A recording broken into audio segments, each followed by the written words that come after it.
अरिहंत देव को नित्य नमो, जिनके वचनाम्बुधि मंथन से निकला यह ज्ञानामृत सुमधुर, तुम पियो इसे मन अंजलि से।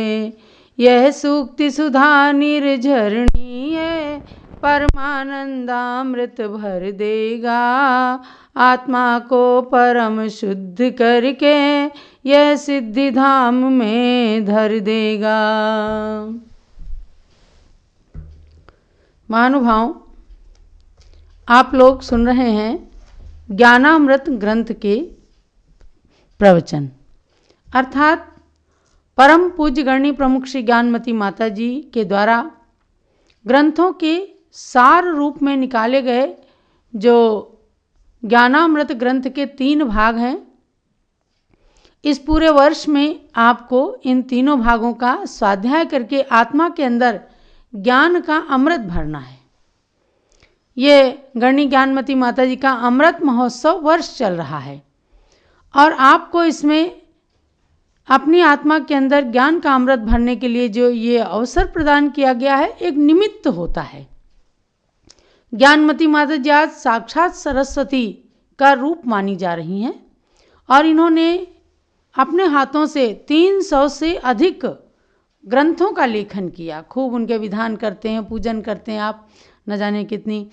तो उन्होंने इसी क्रम में ज्ञानामृत के 3 ग्रंथ लिखे हैं जिनमें कोई भी विषय बाकी नहीं रहा और बहुत ही सरल भाषा में लिखे गए ग्रंथ हैं ये। इसीलिए हमने इनको रखा है कि सन 2013 में इस अमृत महोत्सव को मनाया गया ज्ञानमती माता जी के 80वें जन्म दिवस पर, और अब हम सन 2014 में हैं तो अक्टूबर 2014 तक ये आपको ग्रंथों का स्वाध्याय करना है। अब तो 8-9 महीने ही बचे हैं, तो आपको स्वाध्याय का बिल्कुल भाव बना लेना है आज से ही, जिन लोगों ने अभी शुरू न किया हो। ज्ञानामृत के 3 भाग आप मंगा लीजिए जम्बूद्वीप हस्तिनापुर से और स्वाध्याय शुरू कर दीजिए, क्योंकि हमने ये आयोजन बनाया है कि जो लोग 3 ग्रंथ का स्वाध्याय करेंगे उनको अक्टूबर में शरद पूर्णिमा के दिन जम्बूद्वीप हस्तिनापुर से सम्मानित किया जाए, उनके ज्ञान का सम्मान किया जाए।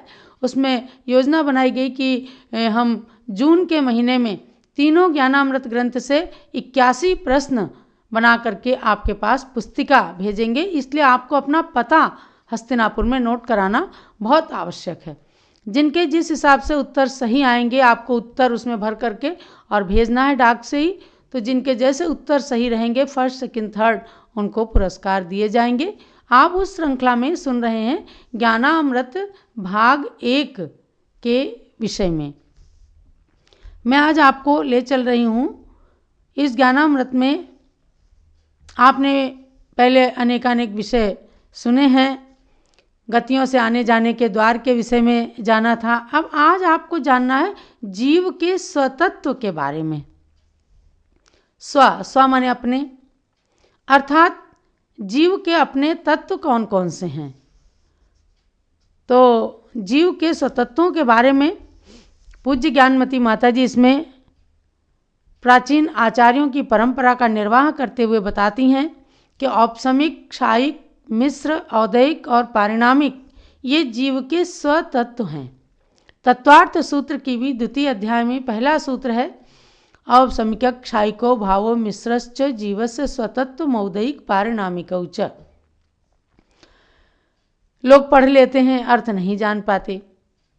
औपसमिक भाव, क्षायिक भाव, मिश्र भाव, औदैहिक भाव और पारिणामिक भाव, ये जो 5 भाव हैं इन्हीं को स्वतत्व कहा है। और स्वतत्व इसलिए कहा कि ये आत्मा को छोड़ करके, जीव को छोड़ करके कहीं रहते नहीं, इसलिए इनको स्वतत्व समझना। इनकी बड़ी अच्छी परिभाषाएं इसके अंदर दी गई हैं और भेद दिए गए हैं कि परिणामों की निर्मलता से कर्मों की शक्ति का प्रकट न होना उपशम है। जैसे फिटकरी को मैले पानी में डाल देने से उसका मैल, पानी का मैल नीचे बैठ जाता है और पानी ऊपर में स्वच्छ दिखने लगता है। तो यही स्वच्छता जो है वो उपशम कहलाती है। यानी परिणाम थोड़ा शांत हुए, अंदर में कसाय बैठी हैं, कर्म बैठे हैं, लेकिन ऊपर से जो शांति आई इसको कहा गया कर्मों का उपशम। ये प्राणियों में चला ही करता है। ऐसे ही क्षय की बात बताई कि कर्मों का जब अत्यंत अभाव हो जाता है, पूर्ण रूप से नाश हो जाता है कर्मों से, तो क्षयिक भाव प्रकट होता है। और जब तक नाश नहीं होता तो कर्मों परिणामों की निर्मलता से कर्मों के एक देश का क्षय और एक देश का उपशम होना मिश्र भाव कहलाता है। और द्रव्य क्षेत्र काल और भाव से कर्मों का जो फल देना है उदय कहलाता है। कहेंगे कि अशुभ कर्म का उदय चल रहा है, शुभ कर्म का उदय चल रहा है, ये औदयिक भाव है, उदय कहलाता है। और जो भाव कर्मों के उपशम आदि की अपेक्षा न रखकर द्रव्य के निज स्वरूप मात्र से होते हैं, उन्हें कहते हैं पारिणामिक भाव। जैसे जीवत्व यानी चेतना, ये निज स्वभाव है। भव्यत्व, किसी की आत्मा में भव्यत्व की शक्ति है, मोक्ष जाने की शक्ति है, भव्य कहलाते हैं। मोक्ष जाने की शक्ति नहीं है तो वो अभव्य कहलाते हैं। ये पारिणामिक भाव इसलिए कहे गए कि ये परिणामों से होते हैं और इनको कोई बदल नहीं सकता। यानी जीव को कोई अजीव नहीं बना सकता, भव्य को कोई अभव्य नहीं बना सकता, और अभव्य को कोई भी भव्य नहीं बना सकता। आपको ये ध्यान रखना है। सम्यक दृष्टि मिथ्या दृष्टि बन सकता है, मिथ्या दृष्टि सम्यक दृष्टि बन सकता है, लेकिन भव्य कभी अभव्य नहीं बन सकता और अभव्य कभी भी भव्य नहीं बन सकता। ये चूंकि पारिणामिक भाव है, ये इसमें कोई पुरुषार्थ नहीं चलता।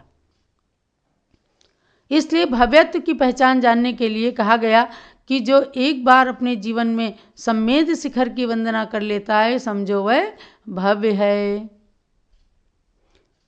तो भव्यत्व की पहचान आपको जरूर करनी है कि हम भव्य हैं कि अभव्य हैं।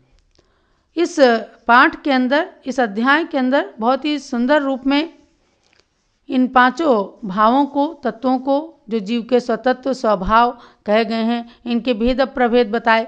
और फिर बताया कि सम्यक्त चारित्र्य माने कि औपसमिक भाव के दो भेद होते हैं। औपसमिक के उसमें औपसमिक सम्यक दर्शन, औपसमिक चारित्र।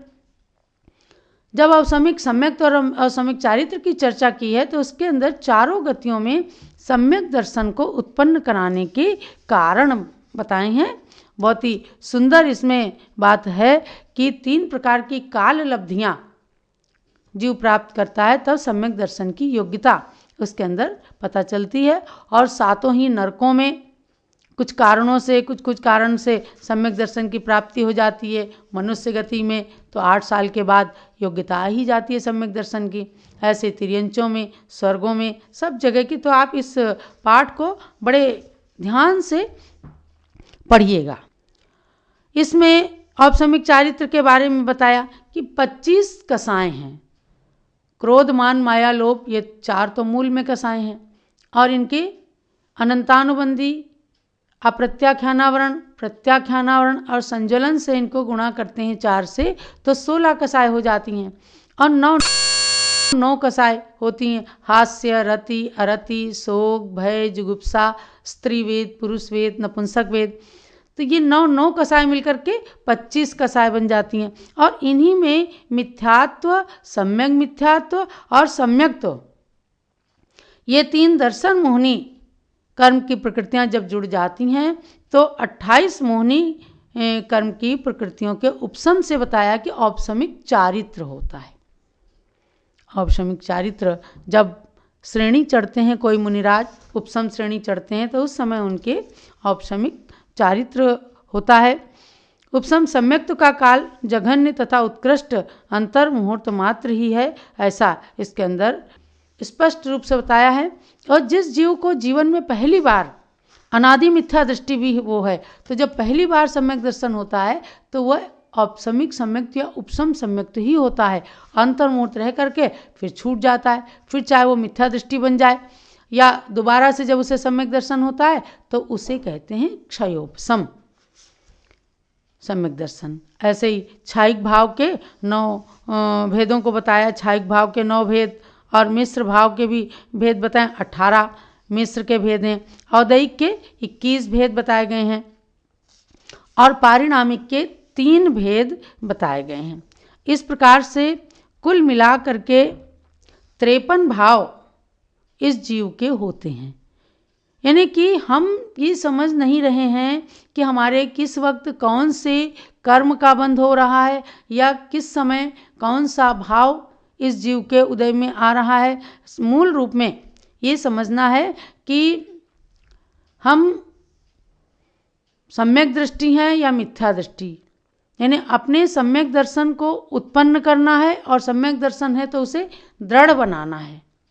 और मैंने बताया ही कि भव्यत्व की पहचान करने के लिए आपको सम्येद शिखर की वंदना करना है। तो इसमें एक और विशेष बात ज्ञानमती माता जी ने बताया है कि भव्य जीव के भी दो भेद होते हैं। एक वे कि जो अनंत काल में भी मोक्ष नहीं जाएंगे, कहे गए तो भव्य, दूरान दूर भव्य कह लीजिए उनको, कि जो कभी मोक्ष ही नहीं जाएंगे, केवल शक्ति मात्र है। और दूसरे वे हैं कि जो द्रव्य क्षेत्र काल भाव की अनुकूल सामग्री प्राप्त करके मोक्ष को प्राप्त कर लेते हैं। जैसे अनंतानंत जीव मोक्ष गए, सिद्ध परमेष्ठियों में उनका नाम आ गया। तो मोक्ष नहीं जाने वालों के लिए एक उदाहरण दिया है कि जैसे विधवा पतिव्रता स्त्री के पुत्र जन्म देने की तो योग्यता है, लेकिन वो चूंकि विधवा हो गई इसलिए उसके कभी भी पुत्र की उत्पत्ति नहीं होगी। उत्पत्ति की योग्यता है लेकिन विधवा हो जाने से चूंकि पति का संयोग मिलेगा नहीं, इसलिए वो कभी भी पुत्र को जन्म दे नहीं सकती। ऐसी स्थिति बताई है कि आत्मा के अंदर भव्यत्व शक्ति मात्र है, लेकिन उसको कोई निमित्त ही नहीं मिलेगा कि वो मोक्ष जा सके। ऐसे दूरान दूर भव्य कहे जाते हैं, इसलिए इन्हें अभव्य भी नहीं कह सकते हैं, चूंकि इनको सिद्ध पद की प्राप्ति की मतलब योग्यता है। लेकिन अभव्य जीव को कहा बंध्या स्त्री के सदृश, चाहे कितने ही निमित्त मिल जाएं, लेकिन जैसे बंध्या स्त्री को कभी भी बांझ जो होती हैं उन्हें कभी भी पुत्र की उत्पत्ति नहीं हो सकती, ऐसे अभव्य जीव को कितने भी निमित्त मिल जाएं लेकिन उन्हें मोक्ष की प्राप्ति नहीं हो सकती है। इस प्रकार से बहुत ही सुंदर रूप में मैंने तो बहुत संक्षेप में आपको बताया है, क्योंकि जीव के जो स्वतत्व हैं तत्वार्थ सूत्र की द्वितीय अध्याय में भी अच्छे से पढ़ते हैं, उसी का भाव लेकर के तत्वार्थ वार्तिक ग्रंथ के आधार से आचार्य श्री अकलंक देव की पंक्तियों को बड़े अच्छे रूप में पूज्य ज्ञानमती माता जी ने इस विषय को खोला है कि हे प्राणी, हे भव्यात्मन, तुझे इन स्वतत्वों को जान करके अब क्या करना है, यानी इस काल के अंदर क्षयोपशम सम्यक दर्शन को प्राप्त कर लेना है, देव शास्त्र गुरु पर श्रद्धान करना है और फिर समझो कि आपके सम्यक दर्शन है, ये निश्चित हो गया। देव शास्त्र गुरु की श्रद्धा से अपने मन को कभी मत हटाना, क्योंकि अपने जीवन के अंदर न जाने कितने क्षण आते हैं ऐसे आत्मा को विचलित करने के, विषम परिस्थितियां आती हैं, तो भी अपने जीवन के अंदर तीन बातों का ध्यान रखना आवश्यक है: धर्म, धैर्य और गुरु। धर्म, जैन धर्म जो सच्चा धर्म अपने को मिला है उसको धैर्य धारण कीजिए कि समय खराब आया है, ये जाएगा। और गुरु के पास जाएंगे तो वो निश्चित रूप से आपको संबोधित करेंगे। मैंने तो एक गीत के अंदर लिखा है, भोले प्राणी तेरी दुनिया में है सब कुछ नश्वर, न कुछ अविनश्वर, शरीर भी न तेरा है, फिर भी सब को तू कहे मेरा मेरा है। कर्मबंध कैसे होते हैं? अहम भाव से, सब कुछ मेरा मेरा मेरा कहने से कर्मों का बंध हर क्षण ये जीव करता है। टंकोत्कीर्ण अमूर्तिक केवल आत्म तत्व है अविनश्वर, उससे जुड़े वचन मन काया का व्यापार सभी नश्वर। क्षण भंगुर है, क्षण भंगुर है जीवन के क्षण, मिले नहीं अक्षय कण, तू है ज्ञानी आत्मविज्ञानी तत्व श्रद्धानी, शुद्धात्म तत्व तेरा है, फिर भी सब को तू कहे मेरा मेरा है। यह जब अपने स्वतत्वों को नहीं जाना पर तत्व में, पर भाव में, विभाव भाव में ये जीव पड़ा रहता है, तब की स्थिति बताई गई है। और अंत में इस गीत के अंदर मैंने लिखा है, अध्यात्मवादी बनकर व्यवहार क्रियाएं मत छोड़ो, पाप त्याग से पूर्व चंदना, पुण्य से नाता मत तोड़ो। सत्यम शिवम सुंदरम को पाने का यही है साधन है श्रुति ज्ञानी, न बने अज्ञानी। समझ सुन प्राणी, कर्मों ने डाला डेरा है, फिर भी सबको तू कहे मेरा मेरा है। भोले प्राणी तेरी दुनिया में है सब कुछ नश्वर, न कुछ अविनश्वर, शरीर भी न तेरा है, फिर भी सबको तू कहे मेरा मेरा है।